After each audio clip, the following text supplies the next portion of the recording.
What's up? Welcome to episode number 5, I think it is.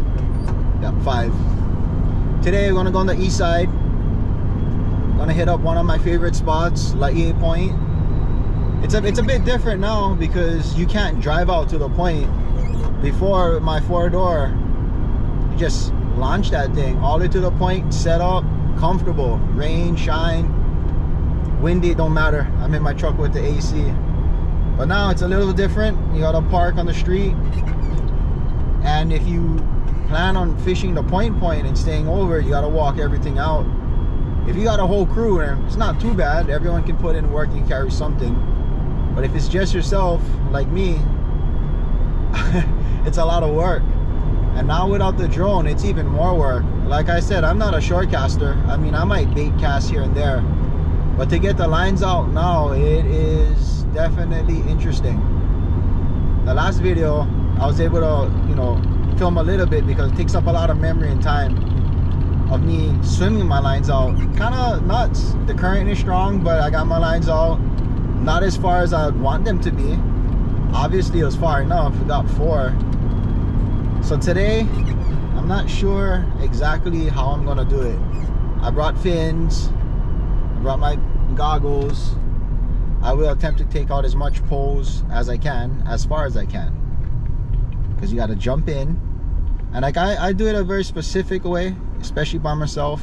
Laie Point is not the easiest place to take lines out, trust me. So you have to set your drag up a certain way, my lead line, everything is set up in a way where I can do it myself, and it took me a lot of years to figure this out. Hopefully it works. If not, then it was a fail.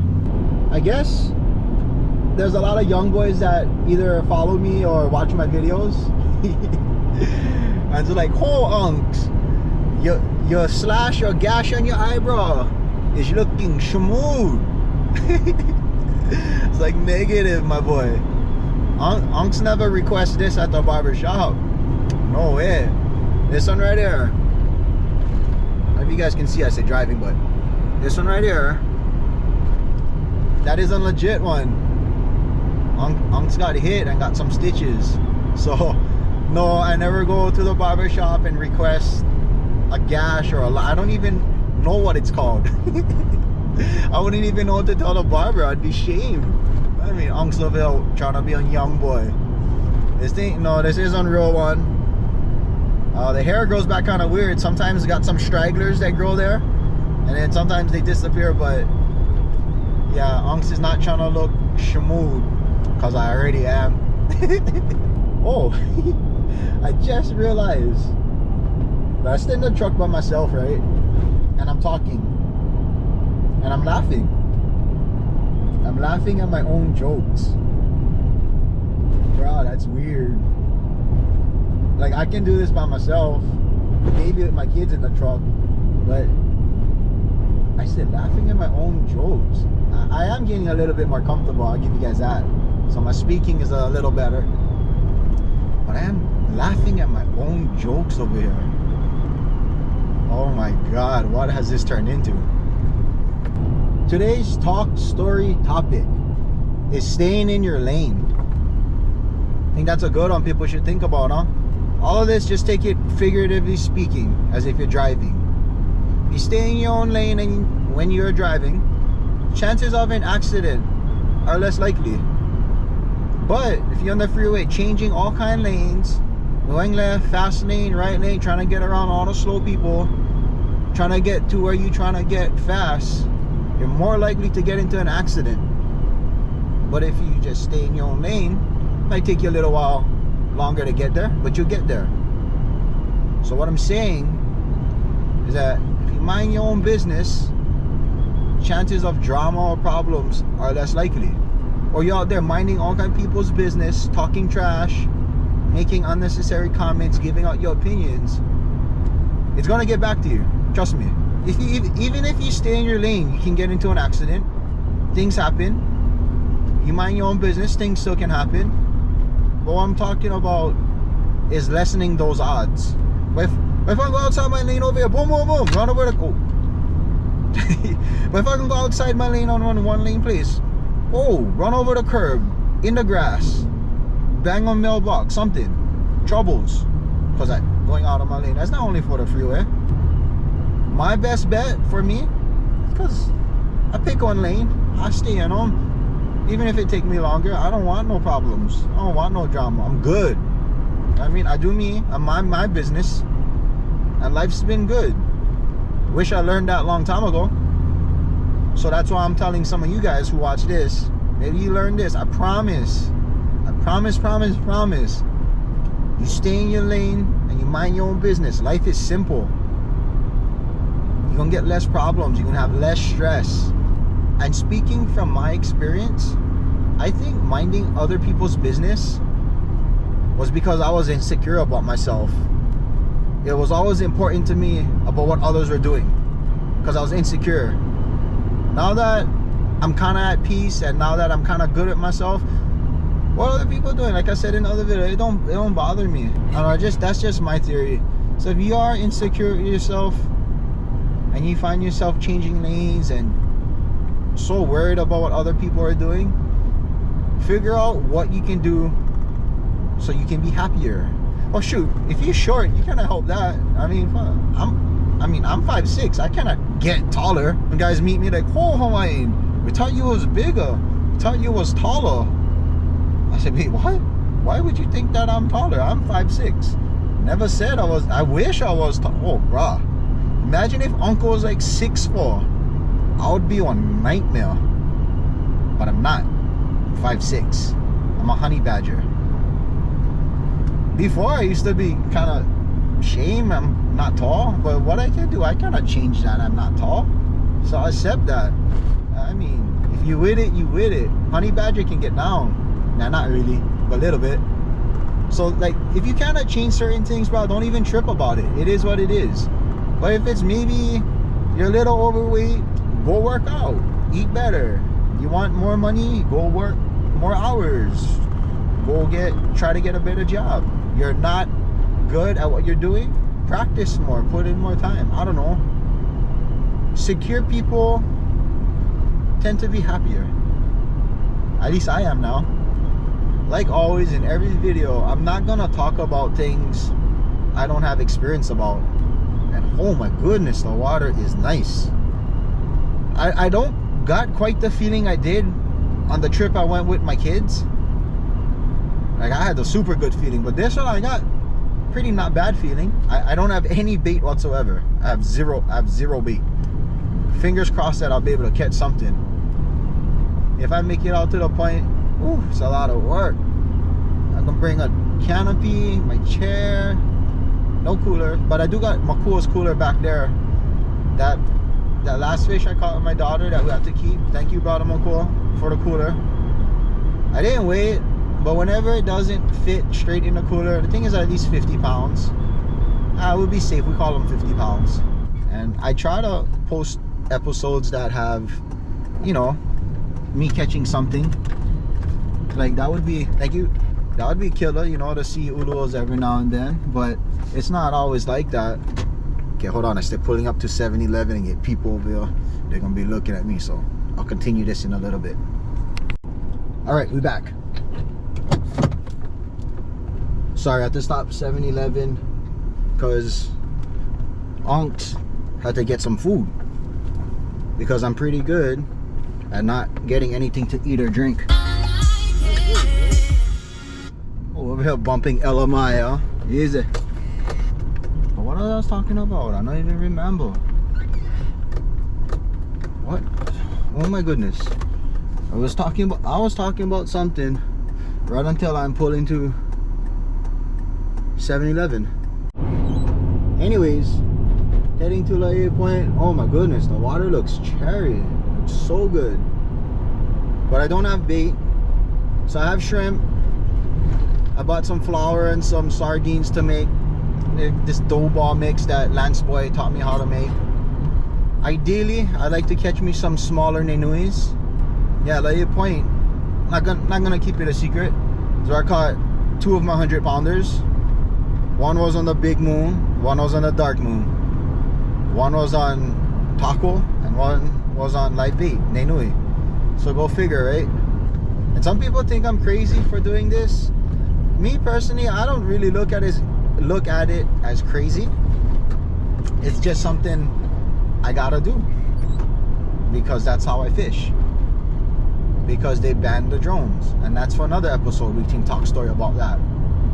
So I ended up selling my drone, got some money for it, and I was able to buy me more fishing gear and pay some bills. Taking out the lines, you know, some places are a lot easier, and it's definitely easier when you have a crew with you.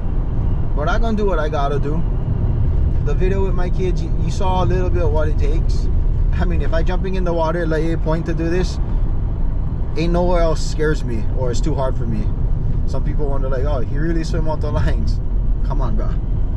You seen that. I don't think that's an issue. And Laie Point, it's special to me. I've caught a bunch of uluas there. It's also a very dangerous spot because of the conditions. Even when the conditions are nice like this, landing a fish solo is not very easy. There's a lot that can go wrong. There's a lot of obstacles in the way. You know, there's always going to be like some kind of waves or surges, and the way that Laie Point, there's a lot of undercut on the low side, on the ledge, on the reef. What I mean by that is by the waves constantly hitting it, it creates like this undercut. So you're standing actually over a ledge. A lot of times the waves will wash the fish up underneath there, and the ledge you're standing on, the rocks are sharp. It can cut the line real easy. Or on the bottom, the fish can get tangled on the reef below, and I've had it happen. True story, I lost maybe 2 or 3 monsters over there. Monsters. Like, my biggest ulua is 109, and that's at Laie. Oh my god, I'm not even lying. Dwarf that. I would say 150 plus. Sick feeling, but when you by yourself, what you can do, right?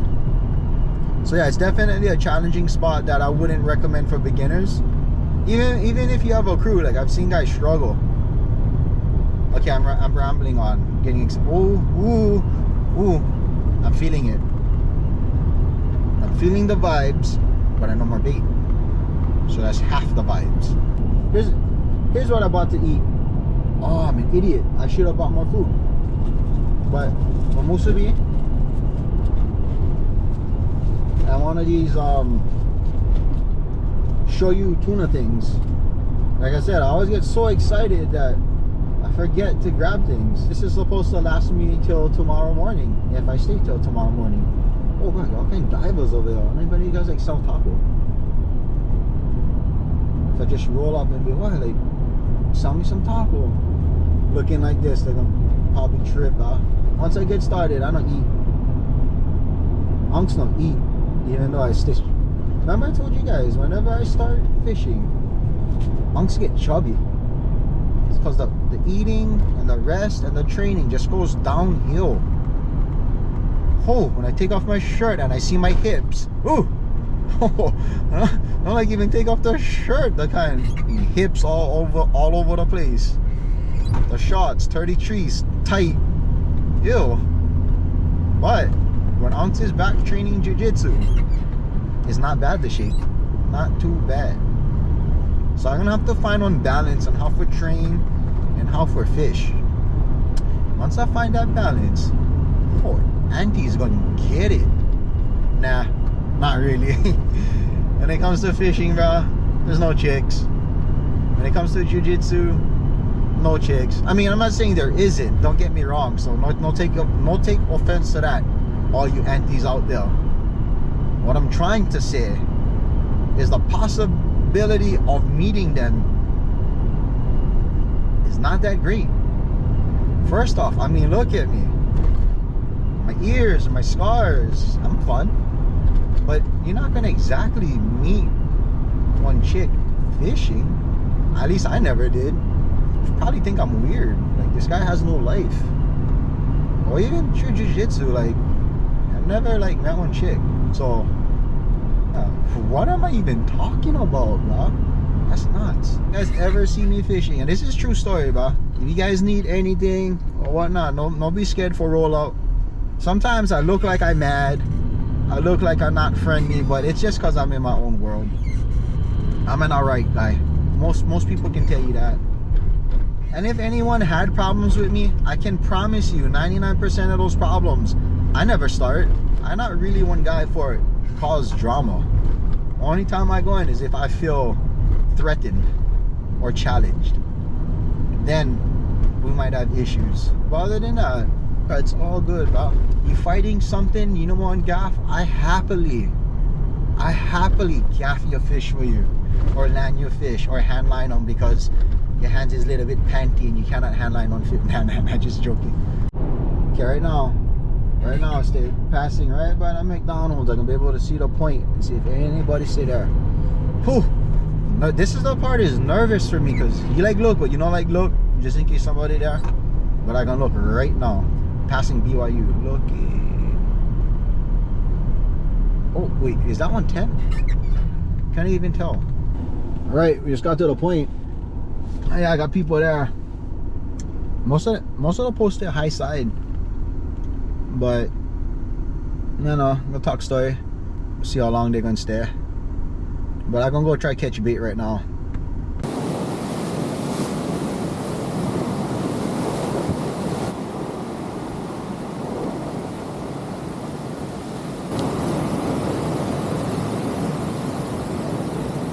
Bruh.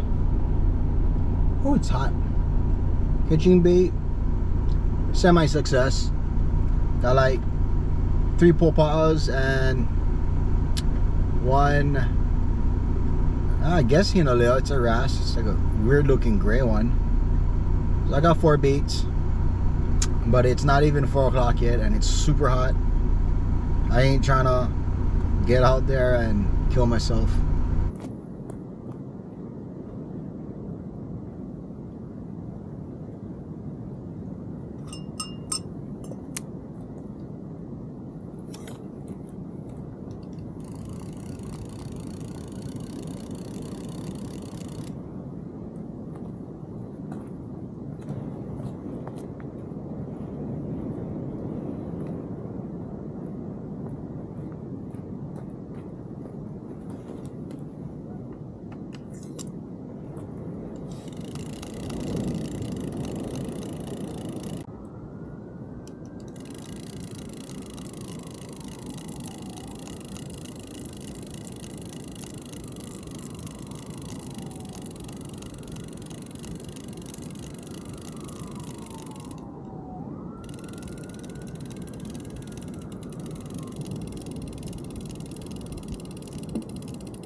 What is this?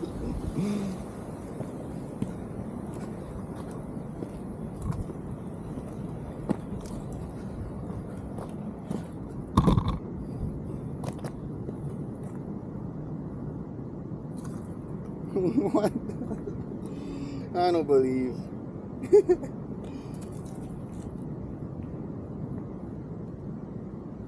Baby.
Just a quick update.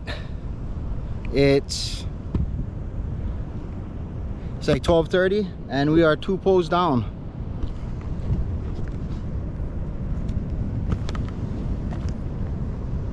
First strike, first fish was like, I don't know, maybe like a 2-3 pound pupil, if that. It bit like a super small popaa. Only caught 4 beats. I got 3 popaas, all small ones, and like a pretty decently sized, I wouldn't say hinalea, but wrasse, like a gray looking one. The second ulua bit that, made like a 30 pounder. So I'm pretty stoked. I mean, didn't have the feeling on those baits, but they came through. We have 2 more poles out. I got here a little earlier. Water was super nice. There wasn't much current. It jumped off the low point just with a boogie board and fins, and I took out 4 of my baits. Not very far, maybe a couple hundred yards. Water was pretty clean. My goggles, I picked some nice spots to drop my bait, and so far so good. 4 poles, 2 poles down, 1 pupil, 1 ulua. I'm not sure how long I'm gonna stay. I'm pretty beat, but I am happy and I'm sweating.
Yeah, that's 3. That one, I don't know, might have been an ulua, maybe not, but still, 4 poles, 3 poles down, 3 fish. Got one last one right here. I know he dinged earlier, so I'll maybe give it another hour or two, pack up, and oh, it's a killer night. Just got another one. It was small. I don't know, 10-15 pounds maybe, but I'll take it. It's still action, considering the baits are all small. Maybe that's why the uluas are small. I don't know. One thing I realized that you cannot control the size that bites. Sometimes big bait, small fish. Sometimes small bait, small fish. It is 1:30, and out of 4 poles, 3 of them is down, 3 fish, and I got 1 left. This one dinged. Bait's probably gone, but we'll leave it for a little bit. Just pour it there. Maybe give it another hour, an hour or two. I'm not in a rush. It's a good night. Super stoked. Hard work pays off. Yeah, I've just been taking advantage of this good weather, because when over here is windy and pumping, there's no way I'm jumping in the water. That's beyond my capabilities. But when it's nice, I don't mind. It's all good. If I had more baits, I probably would jump in again, even though, well, not right now, but earlier, like maybe 9-10 o'clock, I probably would have jumped in and take it out maybe 200 yards. Water's so nice right now. But yeah, I'm super stoked, bro. It's 3:45. Oh, I'm tired. Made about 500 trips walking from the point to my truck, taking what's that, gear, supplies, whatever you want to call it, back to my truck. That's the one thing that's hard about fishing solo, is that you got to do everything yourself, which is a lot of work, takes a lot of time. I choose to do it this way. So anyways, the last pole, I remember I said like about an hour ago, I heard a ding, I heard the bell, and for sure enough, I rolled up everything and the bait was gone. Good thing I didn't stay to sunrise. Can you imagine that? Staying to sunrise only to not have bait on your hook. I've done that many times. It sucks. But I'm out of here. Super stoked. 4 poles, 3 fish. It was a good night. And when good nights like this come around, I'll take it, because not every time is like this. Plenty times it's quiet nights. It gets frustrating, and you feel defeated. So when you get good nights, you gotta absorb all of that to get you through the slow nights. But I hope you guys enjoyed this one. Nothing big.